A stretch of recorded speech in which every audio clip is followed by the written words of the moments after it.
My wife Rachel and I grew up in a largish town of close to 30,000 people. We knew each other at an early age, roughly 6 or 7, can't specifically remember. We were practically inseparable. At 16, we started dating each other. When we turned 18, we moved away for work in a city just a few hours away. By 20, we were married and had bought our first house. At 22, we discovered that she was pregnant with a boy. It was then this disaster struck. About 5 weeks before she was due to go on a maternity leave, a large shelving unit collapsed and crushed her. I was told that both her and our child were killed instantly. Two of her colleagues had also been injured in the accident. One left paralyzed, the other losing his leg after it had to be amputated. The company she was working for had, in a cost cutting measure, decided to continue using old shelving that had been written off as useless instead of replacing it. I still have not forgiven those executives and management personnel that made that decision because they cut short the love of my life as well as killing our unborn child. It wasn't long after I was told I had a choice on how to proceed with what her company called compensation, but I called it blood money. They wanted to settle out of court to avoid a lawsuit. I, on the other hand, was out for their blood. Just to clarify here, this is not the revenge. This is just the backstory. Fortunately, due to the coverage that this incident got and involving several politicians, the case was settled quickly in court. And that quickly means roughly 3 years, by the way, in which the payout for all parties were close to 10 times the amount that they had initially offered. A lot of fines were given to them for breaches on work, health, and safety. Executives were sacked, others were jailed, etc. Maybe I can tell this story another time when I feel comfortable sharing. But for now, let's focus on the revenge story. In this time, I was still working my job in telecommunications. My mother, bless her soul, had moved in while all this happened to help me. I think I would have fallen apart if she hadn't been as involved as she was. It was around this time I was offered a promotion, but it involved a lot of travel around the state.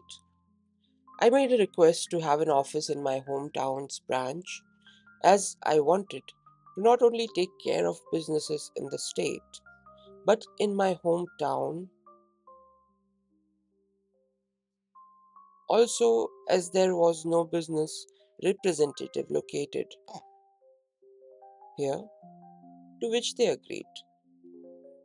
After a few months, we settled into a routine of 1 to 2 weeks in the city office, 1 week in my hometown, and 1 to 2 weeks visiting the rest of the state. After a year, I decided to buy a house in my hometown, so I wasn't having to stay at my parents' place every week or so, that I was home and that I could come and go as I please. This is important for later in the story. It is about 4 years later that our story begins. I'm sorry if the backstory was a bit long. I had just returned from one of my trips on Friday and was checking in some stuff at my office when Henry, the brand's managing director, walked in. We had grown up together also, but had gone to different schools, and since coming back, had developed a very close friendship. He asked how things were and then asked me if I wanted to come to a house party that he was having that evening. Short notice and all, but I said yes. I felt like a few drinks with friends were in order.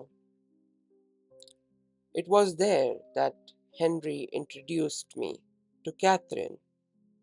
She was a new hire at the branch where my hometown's office was located and was getting to know everyone being new in town. We hit it off immediately. As much of a cliche as it sounds, it was almost as if Rachel was in front of me, my first wife instead of Catherine. Now, I'm not going to bore you with the too much of details, but after 2 years of dating, we decided to take the next step and she moved into my hometown's house. Everything up to this point had been going really well. Catherine and my parents got along, and Rachel's parents approved and were happy that someone could make me just as happy as Rachel had been. All was going well for close to a year when things began to change. Skype sessions were cut short suddenly. Neighbors would tell me about how a car described to me like it was Harry's was always seen parked in the back alley near my house whenever I was away. Some clothes that weren't mine were in my wardrobe. All signs pointed her cheating. But she said that nothing was happening. She said that Harry would come over occasionally to discuss business, etc., but never stayed the night. I chalked it up for me being paranoid and continued on as if nothing was wrong. But there was always this feeling that, you know, something wasn't right. It was close to 6 months after that I discovered that she had been lying to me. I had just finished closing a rather large contract with a new company, and negotiations had wrapped up earlier than I had anticipated. So instead of sticking around for the next few days, I decided to pay for an early flight home and surprise everyone.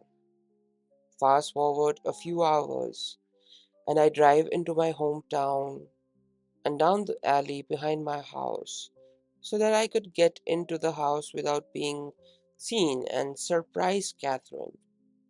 Some part of me was curious, however, as to whether this mystery car was there or not. Sure enough, there was a car that was blocking the back entrance gate.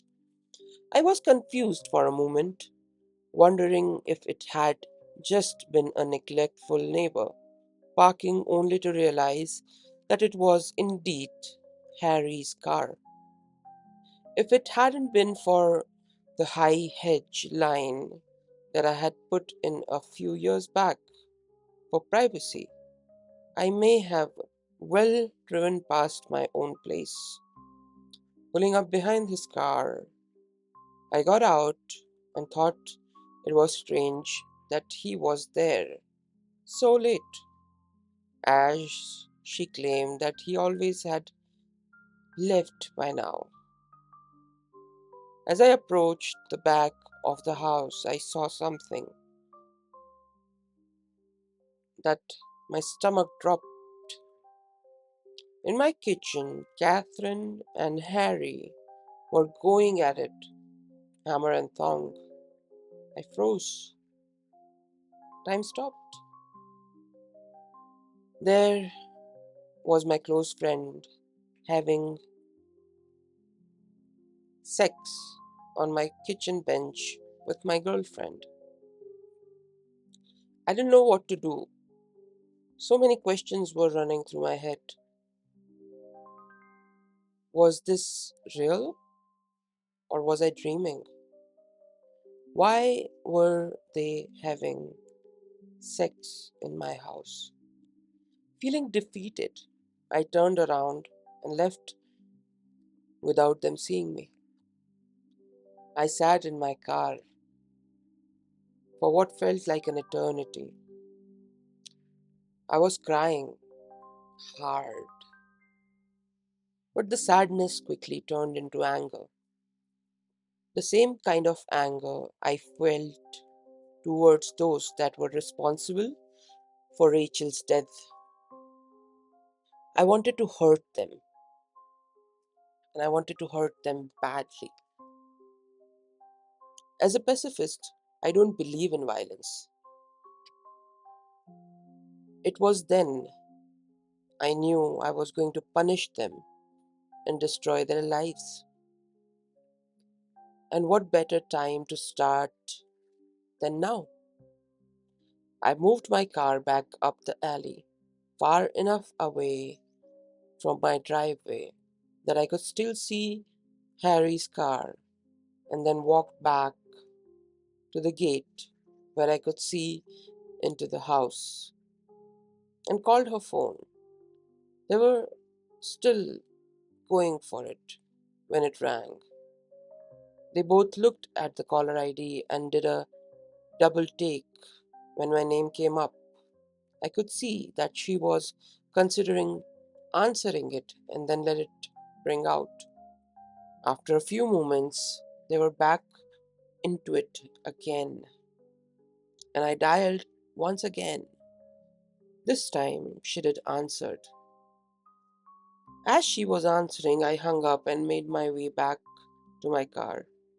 As soon as I did, she called me back. She asked why was I calling as late as I was, and I told her that I was about to come home and 10 minutes away from home and didn't want to scare her coming in.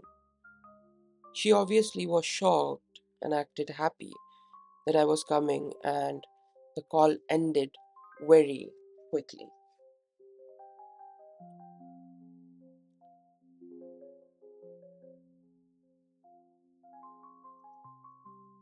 After she said she was going to get up and get changed into something, I said goodbye and hung up.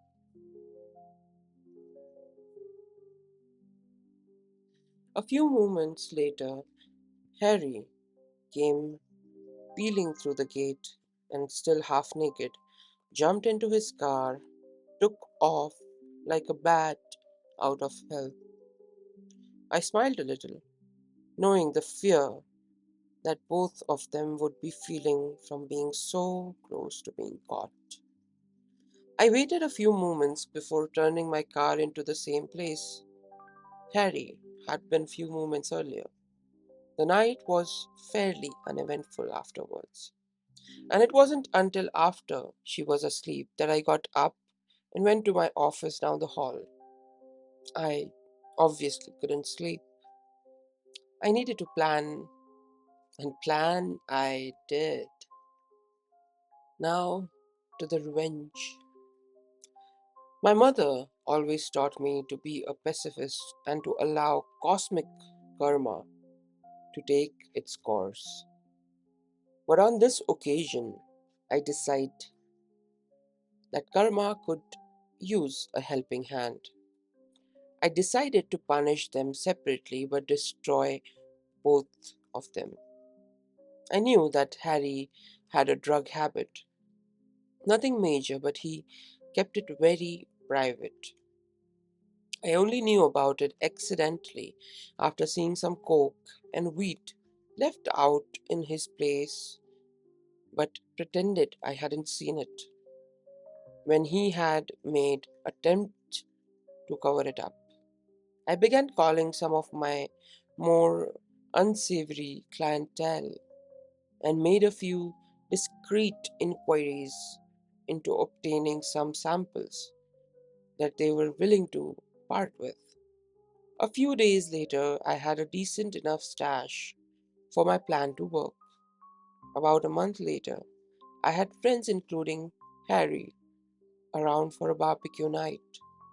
After making sure that I sufficiently liquored up Harry, I told him to stay the night and slip it off.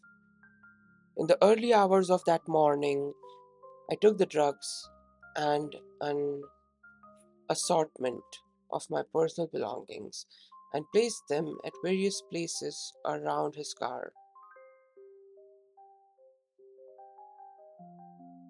With the biggest stash in his tray,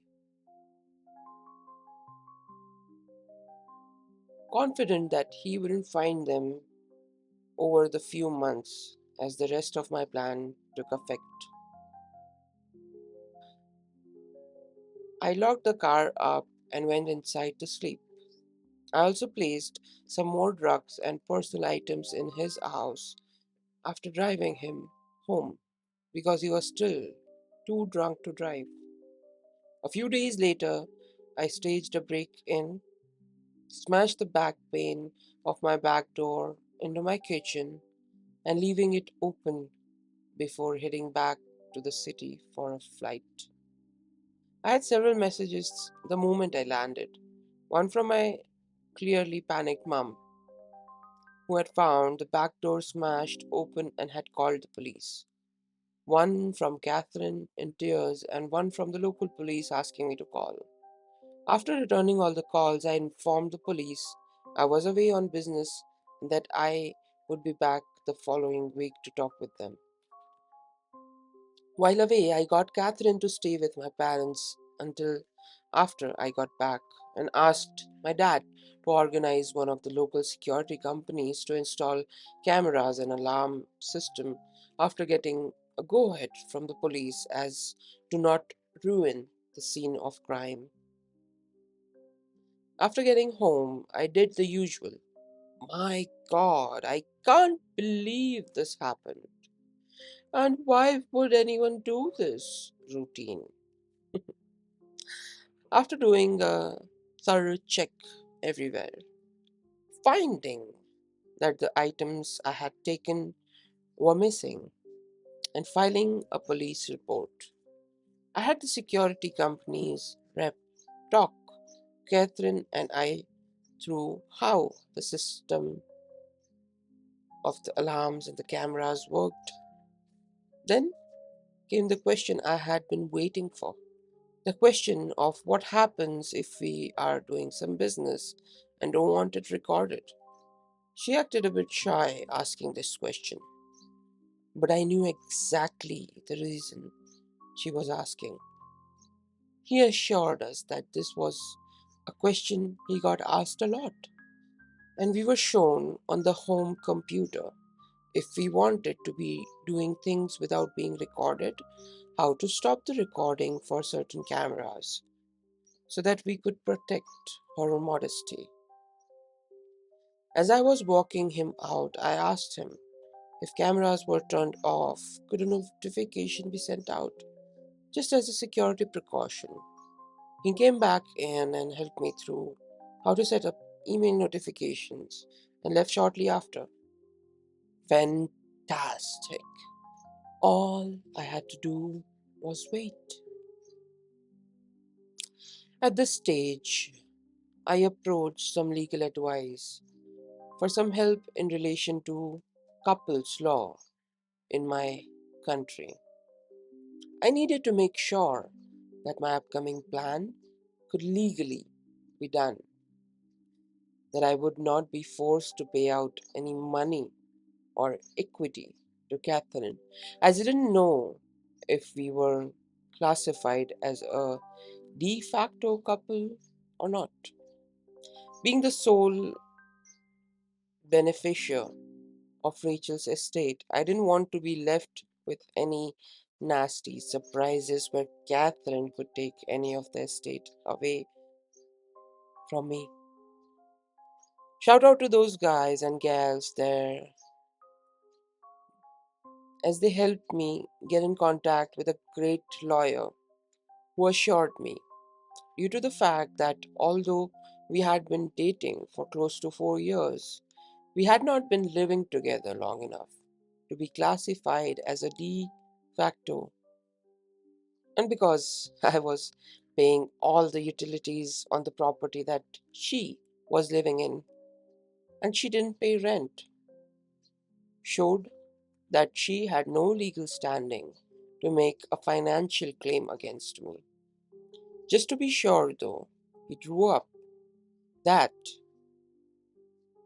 what I felt was pretty ironclad document just in case there was any legal trouble.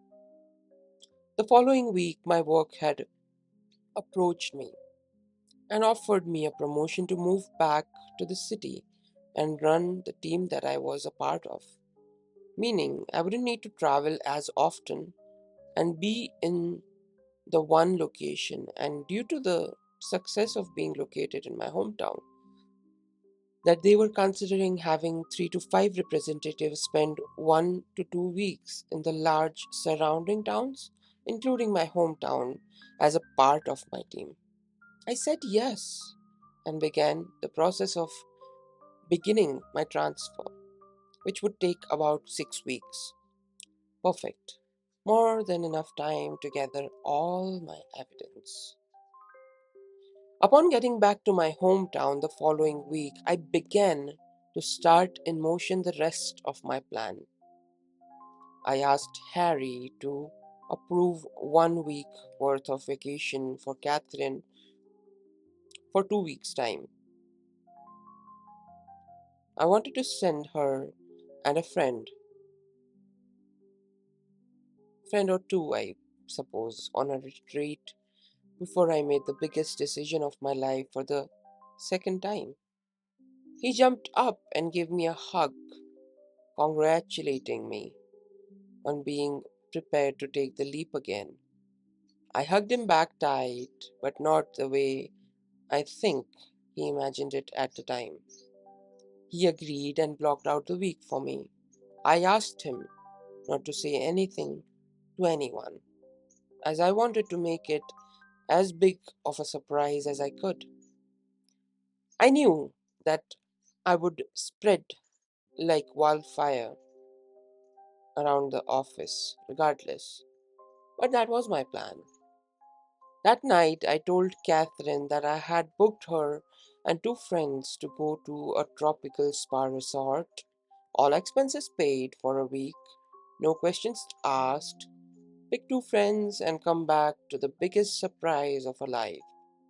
She screamed like a kid who had been told that all the candy in the shop was hers to have. I then told her that the following week I was going to spend it in the city, preparing for a large client who was one of my biggest accounts. I needed some people in my team to help before flying out of the following week, and I wouldn't be home until Monday. She was leaving. So I wouldn't be able to see her, which seemed to disappoint her. But I told her it would be worth it when she returned. What I failed to tell her was that I had decided to take 2 weeks vacation on the other side of the country, mentally preparing myself to the shitstorm that was about to erupt the moment she stepped foot on the plane, as well as enjoying my first stage of freedom. 2 weeks later, on Sunday, I flew back and began driving home. Once getting there, I did a quick pass by my house, and sure enough, Harry's car was there. Like the first night I had caught them, I parked a little ways back and checked the cameras, asleep in my bed. No surprise. Honestly, I had recorded them constantly do this over the 2 weeks I had been away. I then made my first call to the police, blocking my caller ID. I told them that I was one of my neighbors and saw someone hanging around in their car in the alley behind my house and occasionally passing something through windows to passing cars, while also looking into my yard, and I was concerned that they were dealing drugs and or going to break into someone's property. I gave them his license plate and description.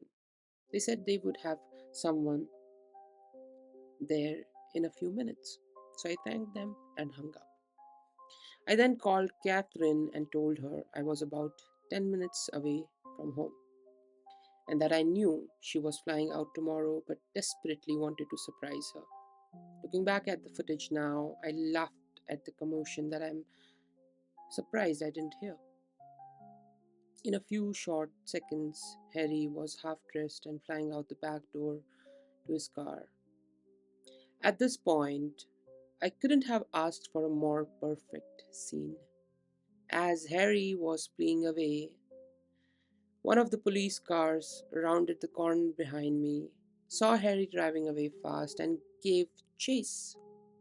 After pulling in, greeting an excited Catherine, and doing all the couple things, she fell asleep again. I, on the other hand, couldn't sleep a wink.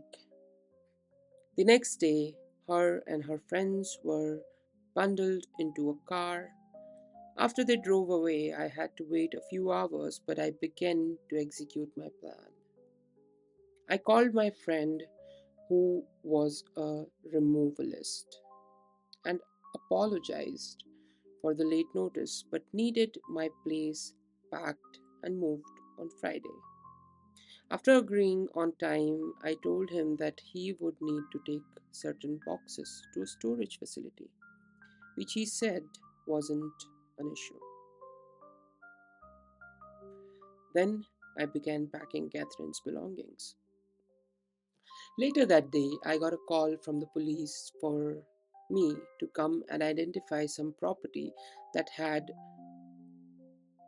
apprehended from a suspect the previous night that fit the description of property I had reported stolen. I grinned to myself, happy that my plan for Harry had grown to fruition, and replied that I would be there shortly to collect it. Of course, when I got there, some of the items were still unaccounted for, due to the fact that they must have still been in his house and they didn't search there yet. By this stage, the town was buzzing with news. Events in my town don't stay secret, you see. Harry was disgraced and promptly fired for his possession of drugs and stolen property. Another respective bosses on behalf of the company had extended a formal apology towards me during the week. That night, I went to my parents' house and told both mine and Rachel's parents what had happened, omitting certain details, of course. And there I was moving back to the city after being promoted. But Catherine, oh, Catherine wouldn't be a part of it, of course.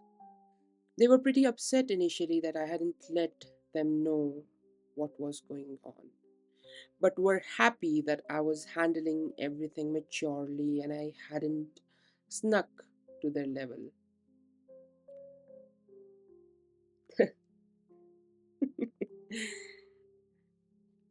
They didn't agree with ghosting Catherine, but after some drinks, laughs, and tears, I went home. On Friday afternoon, after a busy week of organizing cleaners for the following week, the real estate to put my house on the rental market, and various other tasks, my hometown office, I packed some things into my car and drove to my parents' place and said goodbye before the drive. Before leaving, I went to Becky's house. Becky had been one of Rachel's closest friends growing up. She was the only person who knew that I knew what was going on, minus the details about Harry, of course. Without her help, I wouldn't have been able to organize everything as quickly as I had. I gave Becky a large manual folder with my gathered evidence of her cheating, as well as the letter and a few other legal documents from my attorney stating she was ordered not to contact me, and the details of how to access her belongings located at the storage unit I had rented out. After a quick goodbye, I left and drove back to the city. On Sunday, I woke up to several missed calls, voice messages, and text messages. Turns out Catherine had come home early after being alerted to something being afoot in town, only to find an empty house and a for rent sign out the front. Freaking out, she had gone to my parents, who closed the door on her the moment they answered, forcing her to call everyone until she managed to somehow be connected by Becky and told that she had a package for her. I was told that she didn't take too well to that, as I fully well knew at that point from the numerous angry and disgusting texts and voice messages from her, accusing me of setting up Harry, of being deceitful, and all those things. I was worried that she might show up at my front door, but nothing happened.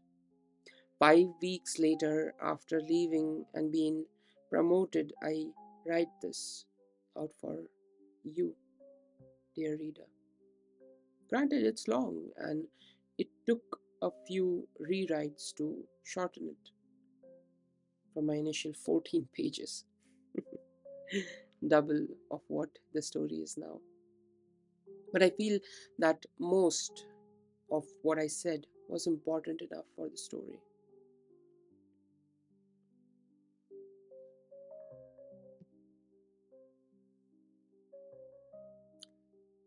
So, one of the questions I keep getting asked is what happened to Harry? Why I was so hard coming down on him, and why I would incriminating myself, especially on the internet.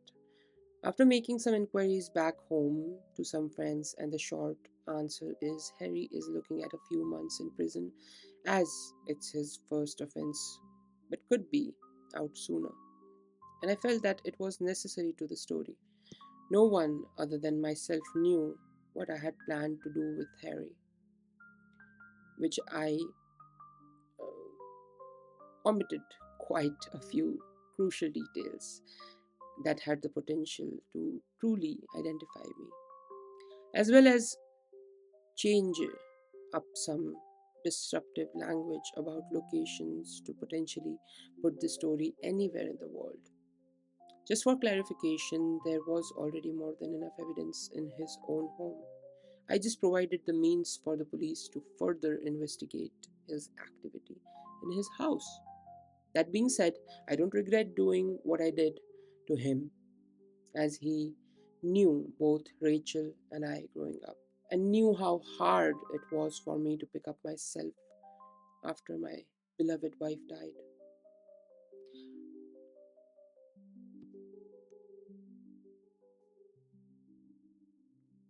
This was the story. The story ends here.